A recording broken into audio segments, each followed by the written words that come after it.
بسم اللہ الرحمن الرحیم۔ السلام علیکم، میں سلمان حیدر۔ دعا ہے پروردگار سے کہ اس نے آپ کو اور آپ کے اہل خانہ کو اپنی حفظ و امان میں رکھا ہوا۔ میرا خیال ہے اصول اور ضوابط کے ختم ہونے کا وقت بہت زیادہ قریب ہو چکا ہے۔ وفاق نے ایک فیصلہ کیا کے پی کے سے متعلق، رات گئے وہ واپس لیا گیا، اور کے پی کے نے ایک فیصلہ کیا آج سے متعلق، وہ بڑا حیران کن ہے۔ اب دیکھتے ہیں وفاق اس پہ ریسٹرین کا مظاہرہ کرتی ہے کہ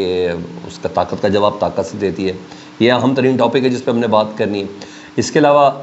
اسلام آباد ہائی کورٹ مزید آگے بڑھ گئی ہے، 2 قدم مزید آگے بڑھ گئی ہے،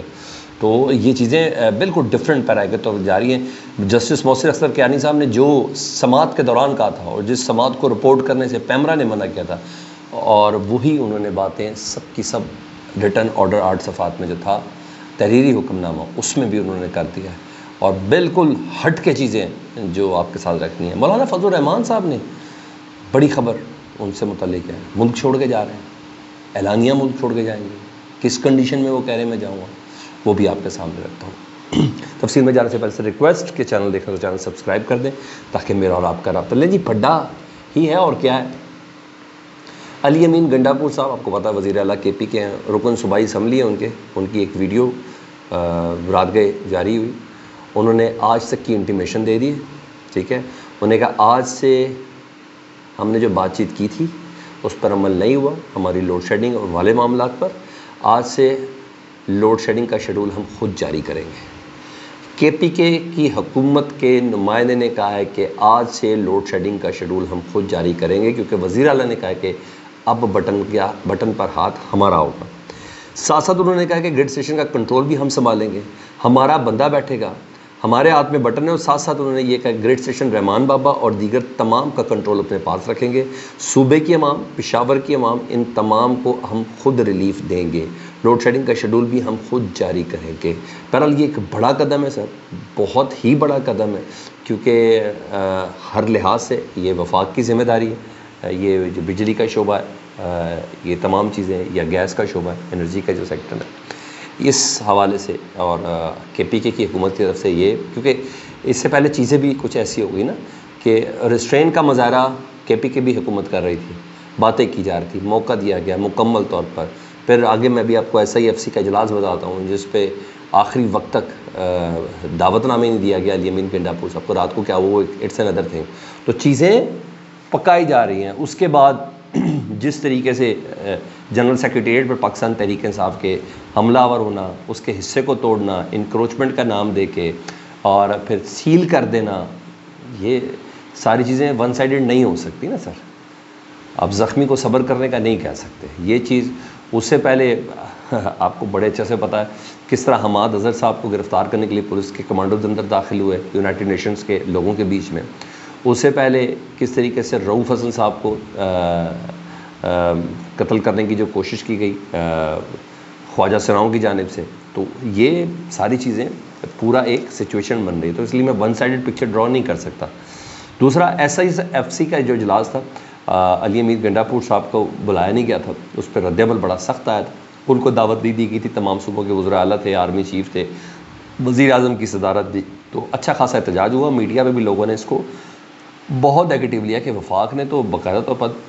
تعصب ثابت کر دیا کے پی کے کی عوام سے یا پاکستان تحریک انصاف سے، اس طریقے سے ان چیزوں کو لیا گیا، یعنی کوئی بھی ایک شخص نہیں تھا کہ جس میں کہا جائے، کیونکہ اس حوالے سے اجلاس سے متعلق یہ کہا جاتا ہے کہ پچھلا ایس آئی ایف سی کا جو اجلاس تھا نا، ان کی جو بگٹی صاحب ہیں، سرفراز بگٹی کے پی کے جو بلوچستان کے وزیر اعلیٰ ہیں، ان کے ساتھ علی امین گنڈاپور کی بحث ہوئی تھی اور تکرار ہوئی تھی وزیر اعظم شہباز شریف صاحب کا، تو اس بنا پر ان کو اچھا بچہ بننے کا یہ الٹیمیٹم دیا گیا تھا، جس کی وجہ سے نہیں بلایا گیا، لیکن احتجاج کافی زیادہ تگڑا تھا اور پروٹیسٹ بھی بہت زبردست ہوا، اور اس پہ وہ ریکارڈ پہ بھی لایا گیا۔ اب رات گئے بیرسٹر سیف صاحب نے جو ترجمان ہیں خیبر پختونخوا حکومت کے، انہوں نے کہا کہ جی علی امین گنڈاپور صاحب کو آج کے لیے دعوت نامہ موصول ہو گیا ہے۔ علی امین گنڈاپور صاحب اسلام آباد میں پرائم منسٹر ہاؤس میں ایس آئی ایف سی کے اجلاس میں شریک ہوں گے اور وہاں شریک ہو کے صوبے کی نمائندگی کریں گے۔ وہ کہتے ہیں ویسے بھی ہماری نمائندگی کے بغیر اجلاس نامکمل ہوتا، خیبر پختونخوا میں سرمایہ کاری کے بہترین مواقع ہیں اور ان مواقع کو وزیر اعلیٰ خیبر پختونخوا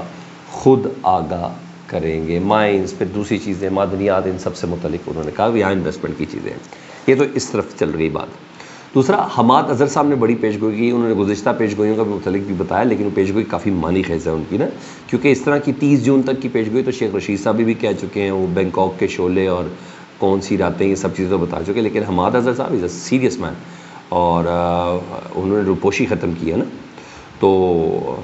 انہوں نے وارننگ بھی دی ہے، پیش گوئی بھی کی ہے، اور گزشتہ سال کی جو پیش گوئی سے متعلق ہے، جو میں نے کہا تھا الیکشن سے متعلق لوگ لائنیں لگا کے کھڑے ہوں گے پاکستان تحریک انصاف کی ٹکٹ لینے کے لیے، کہتے ہیں یہ سب ہوا، انہوں نے کہا اب میں آپ کو بتا رہا ہوں اگلی پیش گوئی کہ حکومت گرمیاں نہیں نکال پائے گی، یعنی یہ موسم سرما یہ حکومت نہیں نکال پائے گی، شدید ملک گیر احتجاج کے بعد فارم 47 کا جو ٹولہ ہے نا ملک سے راہ فرار ڈھونڈ رہا ہوگا۔ اس کا مطلب ہے کہ پاکستان تحریک انصاف یعنی اپنی دیگر اتحادی جماعتوں کے ساتھ ایک میسو احتجاج کرنے جا رہی ہے سر، جس کا اندیا عمران خان صاحب پہلے بھی کہہ چکے کہ میں نے اس لیے ملک گیر احتجاج کی کال نہیں دی تھی کہ ملک کی معیشت کی حالت ایسی تھی، لیکن بارہا وارننگز دینے کے باوجود یہ راہ راست پر نہیں آ رہے، اس لیے اب شہباز شریف صاحب ہم سے کسی قسم کا کوئی گلہ نہ کریں۔ تو اس پیش گوئی سے اندازہ لگایا جا سکتا ہے کہ پاکستان تحریک انصاف اپنے احتجاج کو نیکسٹ لیول پہ لے کے جانا چاہ رہی ہے۔ اب اس کا رسپونڈ کیسا آتا ہے، ڈیفینیٹلی یہ ہے کیونکہ ان حالات میں نکلنا لوگوں کا وہ بھی اتنا آسان نہیں ہے، کیونکہ آلریڈی 9 مئی کے زخم خوردہ ہیں، اور اس کے بعد کی چیزیں، اس کے بعد الیکشن کمپین کو جس طریقے سے کامیاب رہی نا، اس میں کوئی شک نہیں پاکستان تحریک انصاف کو سڑک پر لانے میں، سڑک پر آنے سے روکنے میں طاقتور کامیاب رہے، اس میں کوئی شک نہیں پاکستان تحریک انصاف کو الیکشن کمپین سے روکنے میں طاقتور کامیاب رہے، اس میں کوئی شک نہیں سپریم کورٹ کی طرف سے ان کو انتخابی نشان نہ دینا کامیاب رہے، الیکشن کمیشن کی طرف سے ان کو ایک سیاسی جماعت ڈکلیئر نہ کرنا یہ سے بھی کامیاب رہے۔ ان تمام کامیابیوں کے باوجود عوام نے ووٹ کے ذریعے ان کو کامیابی دلائی، یہ ایک دوسرا ٹاپک ہے۔ تو باہر ملک گیر احتجاج اور پھر فارم 47 کا ٹولہ ملک سے راہ فرار ڈھونڈے گا، یہ ایک معنی خیز بات ہوگی۔ ٹھیک ہے جی، ادھر یہ جس کا مطلب کوئی میسو احتجاج یہ پلان کر رہے ہیں۔ ادھر مولانا فضل الرحمان صاحب نے رات کو ایک نیوز پہ ایک انٹرویو دیا، اور اس انٹرویو کہ جتنے پیرائے ڈھونڈے جائیں اتنے کم ہیں، انہوں نے کہا ہم اپنا حق لے کے رہیں گے، مولانا صاحب کہتے ہیں چاہے کچھ بھی ہو جائے، انہوں نے کہا بڑی مینجمنٹ کے ساتھ ہماری قوت کو توڑا گیا، اب ہم چپ نہیں بیٹھیں گے، اپنا حق لے کے رہیں گے، غلامی مجھے قبول نہیں ہے، ہاں میں ملک تو چھوڑ سکتا ہوں اور میں ملک چھوڑنے کے لیے تیار بھی ہوں، لیکن غلامی کے ساتھ زندگی نہیں گزاروں گا۔ مطلب مولانا صاحب وارننگ دے رہے ہیں اگر نہ ہوا، یعنی اگر میری تحریک کامیاب نہ ہوئی تو میں ملک چھوڑ جاؤں گا۔ اب چھوڑ کے کہاں جائیں گے؟ ڈیفینیٹلی یا تو سعودی عرب جائیں گے، کسی اسلامی ملک میں جائیں گے، تو ایران جانے سے تو رہے، تو سعودی عرب ہی رہے گا۔ تو انہوں نے کہا اگر ہمیں ہمارا حق نہ ملا تو میں ملک چھوڑ دوں گا۔ تو مولانا صاحب نے پہلی بار ایسی بات کی ہے، اور میں اس بات کو اگنور نہیں کر سکتا۔ تو مولانا صاحب پریس کانفرنسز میں بھی پی ٹی آئی کے رہنماؤں کے ساتھ کھڑے ہو رہے ہیں، اور ایک کمیٹی کے لیے بھی انہوں نے درخواست دی، سیاسی پولیٹیکل کمیٹی جو بات کرے گی عمران خان صاحب اور مولانا فضل الرحمان صاحب کے درمیان برج کا کردار ادا کرے گی۔ یہ غیر معمولی چیزیں ہیں، ٹھیک ہے۔ اور جون کی پریڈکشن، مولانا صاحب کا اس طرح کہنا، کنیکٹیوٹی بالکل ڈفرینٹ ہے، اوپر سے عدالت کا اتنا اگریسولی بیہیو کرنا، یہ چیزیں ساری کی ساری کمال اختیار کر رہی ہیں۔ کہیں نہ کہیں میرے پروگرام میں بھی میں پوچھتا ہوں ان لوگوں سے آپ کو لوگوں کو یقین ہے کہ 5 سال حکومت رہے گی؟ تو وہ بڑا تھکا منڈا کہتے ہیں کہ ہاں یار امید تو ہے، مگر یہ جس طرح کے کنفلکٹ اور پھڈے انہوں نے کریٹ کر لی ہیں، حکومت نے عدالتوں کے خلاف حوالے سے، حکومت نے اپوزیشن کے حوالے سے، حکومت نے میڈیا کے حوالے سے،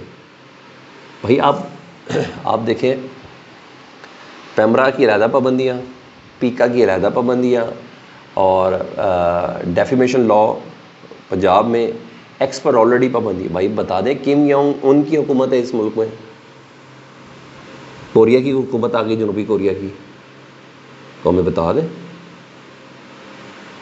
تو ہم خاموش ہو جاتے ہیں۔ اور کتنا سفوکیٹ کرنا ہے لوگوں نے۔ تو یہ چھوٹے چھوٹے محاذ نہیں، یہ بڑے محاذ ہیں، بڑے محاذ ہیں۔ دوسرا آخری اہم خبر، جسٹس محسن اختر کیانی صاحب نے 8 صفحات پر مشتمل تحریری حکم نامہ دیا ہے۔ اس سے پہلے سماعت کے دوران سماعت کو رپورٹ کرنا منع تھا، لیکن یہ پہلی بار ہوا جو کچھ انہوں نے سماعت کے دوران بولا، 8 صفحات کے اندر انہوں نے تمام چیزیں بولی ہیں، اور انہوں نے لکھ کے دی ہیں اردو میں، انہوں نے پورا ان کا حکم نامہ جاری ہوا جی کل کی سماعت کا۔ انہوں نے کہا سیکٹر کمانڈر ISI کو بلوا لیا انہوں نے، یہ بریگیڈیئر رینک کے ہوتے ہیں. ایم آئی کے سیکٹر کمانڈر یہ بھی بریگیڈیئر رینک کے ہوتے ہیں.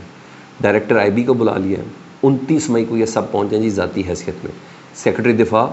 سیکرٹری داخلہ کو بھی بلا لیا. میرے پاس وزیر قانون کی بھی اطلاعات ہیں کہ وزیر قانون بھی ادھر آئیں گے. بڑی اہم خبر ہے. اور بڑی اہم خبر اس کے اندر یہ ہے کہ انہوں نے حکم نامے میں یہ لکھا ہے تمام ایس ایچ اوز اور ایس ایس پیز کو کہ آپ سب کے علاقے میں جتنے بھی مسنگ پرسنز رپورٹ ہوئے ہیں آپ ہمیں جواب دیں کہ کیا آپ نے سیکٹر کمانڈر سے بیان ریکارڈ کروایا، کیا سیکٹر کمانڈر کے پاس گئے، ان کا بیان قلم بند کیا یا نہیں کیا. سر یہ بہت غیر معمولی چیزیں ہیں کہ میں آپ کو بتا رہا ہوں. یہ ڈھا دیں گی یا ڈھہ جائیں گی، کچھ نہ کچھ ہے. فیڈ بیک سے متعلق ضرور آگاہ کریں. اپنا بہت زیادہ خیال رکھیں. اللہم صلی علی محمد و آل محمد.